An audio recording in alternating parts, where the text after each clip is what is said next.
สบายดีเนาะวันนี้ก็มาซื้อแบตเตอรี่ใหม่เนาะซันซุงราคา10,000เนาะโดยที่สะพายก็แบตเก่ามันเสื่อมเนาะก็เลยมาซื้อแบตใหม่เนาะ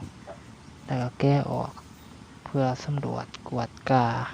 แบตเตอรี่ใหม่ก็บ่มีหยังหลายดอกเนาะ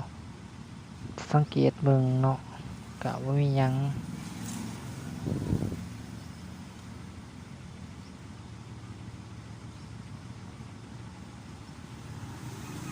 มาเด้อมาซื้ออยู่ห้านเก่าห้านเดิมเนาะแบตเตอรี่ห้านเจทุ่มเบิ่นมาซื้อแบตเตอรี่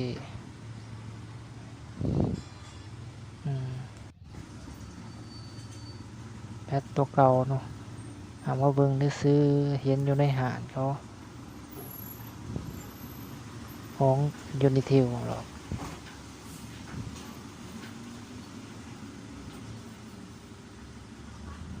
ขอขอบใจที่ติดตามชมอย่าลืมกดไลค์ให้แหน่